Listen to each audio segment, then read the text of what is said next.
This is the first of my video series about my experience at CanCon 2024 playing Infinity. I won't be including any battle reports in this video. Instead, I'll be describing my lists and how I arrived at them. Subsequent videos will have the battle reports, so feel free to skip to those if you're not really interested in how I came to arrive at my lists. The final video will also include a summation of the event. I started playing Infinity shortly after the release of N4 in early 2021. My first tournament was CanCon in January 2023, prior to which I'd played mostly JSA, but also a little bit of Onyx Contact Force. You can find videos of my experience at CanCon 2023 on my channel. Then I went to a small tournament in Sydney called Operation Vinecutter, also on my channel, this time with Akari Company. These are the only two tournaments I've been to. My plan all the way back in 2022 was to take JSA to the first CanCon, since they were my first faction, and then to practice hard with Onyx and take them to the second CanCon. My plans were slightly derailed when I picked up a Pano Force and spent some months playing them after Vinecutter, but my intentions never changed. I went back to Onyx in October when the CanCon missions were announced. This coincided with the reinforcements update and the addition of the Cascuda profile.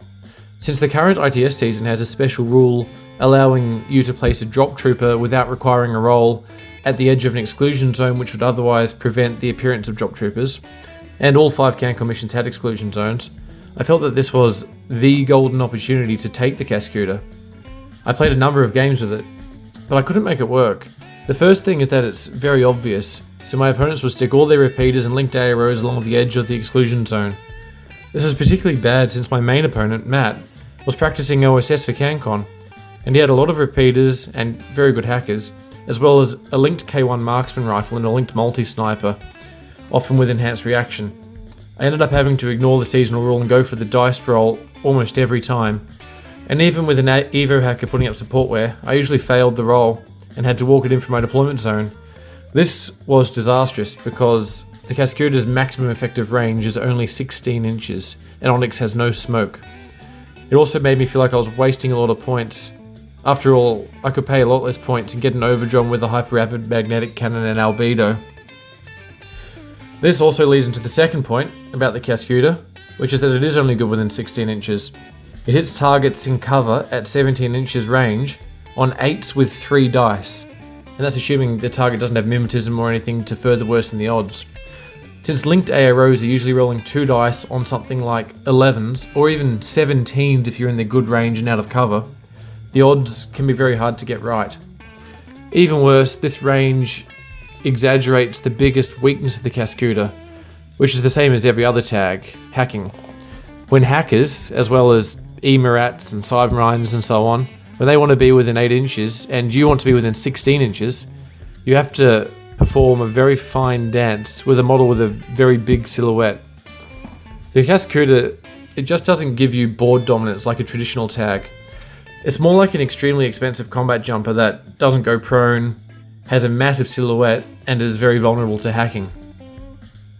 The other thing with taking a Cascuda is that Onyx is already very starved for SWC, and taking a tag is list defining, even just in terms of points.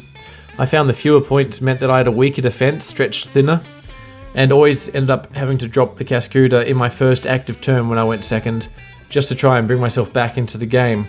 And I went second for at least a dozen games in a row when I was playtesting the Cascuda. A lot of this might have to do more with me than the Cascuda itself. I suspect a very good player might be able to do better and survive with their 236 point defense against a 300 point alpha strike, and maneuver the Cascuda like a Boktar despite its unwieldiness when I was using it. I know that there are good players who can use stuff like Lu Jing pretty well. But more to the point, I found that taking a Cascuda made it basically mandatory to take Norkius, because I always take the Unidron Core and Bit and Kiss, and then after throwing in some cheap auto-generators, Imitrons and so on, nothing else really fills the strategic niche points SWC that's left over. Norkius is an excellent piece, but I struggle to use him well, and I find him to be a bit of a frustrating gamble. It's very annoying that he only moves 4/4, and he has poor shooting, no mimetism, no camo. He's similar to a ninja, despite all that, and I love ninjas, but he's vulnerable in different ways, and he's 47 points, whereas Ninja is 29 points. When Norkius dies, having accomplished not very much, it feels like a wasted investment, or even a game-changing loss. It really just wasn't the way I wanted to play Onyx. This is what led to my eventually dropping Onyx for CanCon. After I decided to stop trying to play competitive Onyx with Norkius, I went back to the way of playing Onyx which I was originally comfortable with. The main departure from traditional Onyx lists is that I ran a Suryat Harris with either 2 Nexuses or a Nexus and a Kurgat if I was at the availability limit of Nexuses, which I often was, since I like to put a hacker and an engineer in my Unidron core. This gave me 2 specialists, one with drop bears, D-charges and a boarding shotgun, the other with NCO, being dragged around by attack-aware, AP-immune heavy infantry with a heavy machine gun and firewall. It's a handy little team, but it's not really Onyx's strength, and it costs 85 points, which is a lot for basically a BS-13 gunfighter and some unremarkable button pushers. I'm sure it's due to the fact that I learned the game by playing JSA that I feel like I have to rely on heavy infantry fire teams, but it was only once I made this change that I started seeing some success with Onyx again. Unfortunately, it wasn't very much success.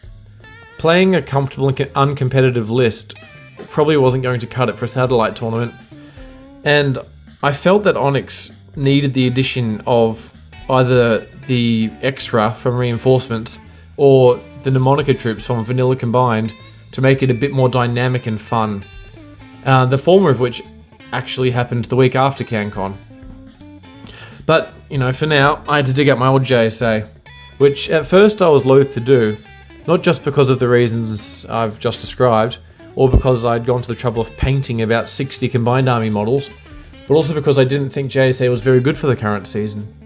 They're one of the few factions with no drop troops, whereas Onyx had not only the Cascuda but also the excellent Fractor, which is one of my favourite units and models.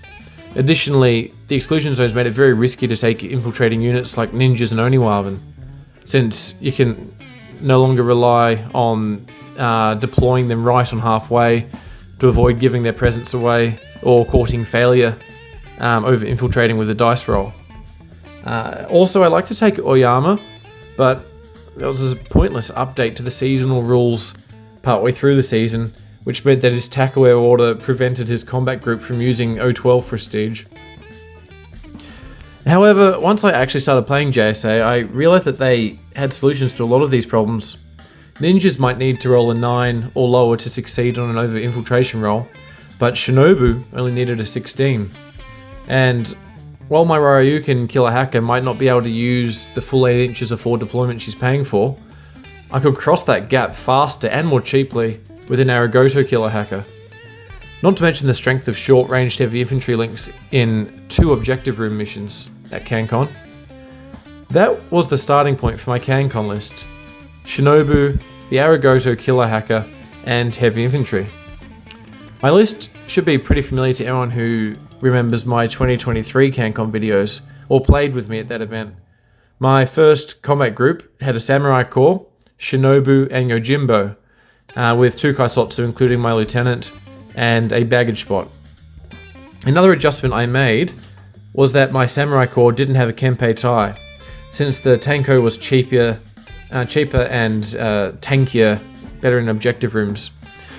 The third compromise I made, after changing the Kempe tie to a Tanko and downgrading the Ryukin to an Aragoto to a forward Shinobu, was to downgrade the Karakuri in the second combat group from her Mark 12 profile to the multi-rifle profile.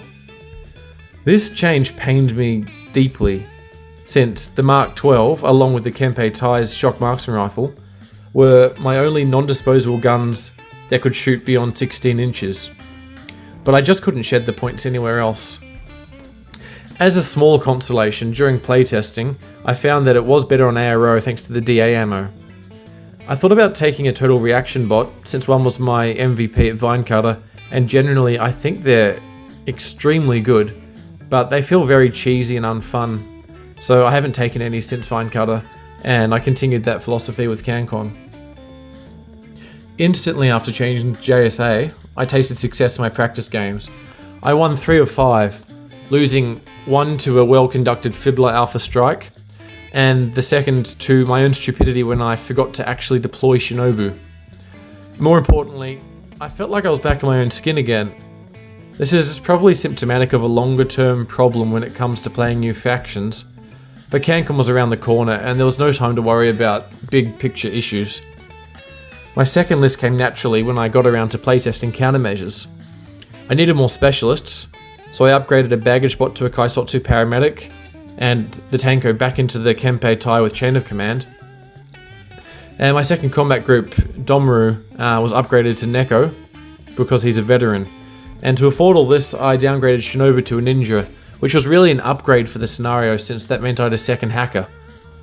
I had no intention of playing this list for any other matches since I couldn't really see any particular enemies or missions it would be better for apart from countermeasures. Unfortunately, my late change of faction meant that I wasn't very well prepared for CanCon. It had been 7 or 8 months since my last games with JSA, and I was a bit rusty. Not only that, but the mission lineup came out quite late this year and included 2 brand new missions, Beepong and Last Launch, and I'd never even played countermeasures before. I ended up playing Beepong twice, only once with JSA, Last Launch only once, not with JSA at all, and countermeasures twice, both times with JSA at least. I also played Armory and Unmasking twice, once each with JSA, but I didn't feel that I needed much practice with these missions since I knew them pretty well.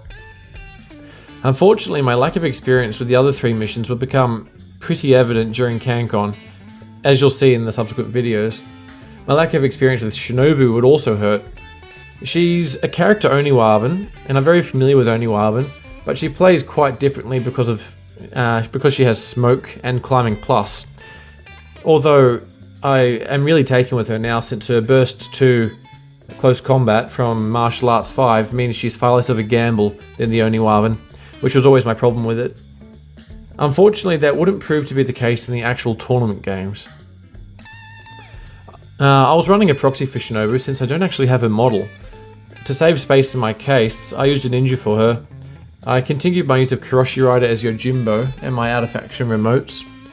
This time I took a fresh set of HVTs just for something different, and for the same reason I used different Domaru, Karakuri, and S3 remotes to the ones I took last CanCon.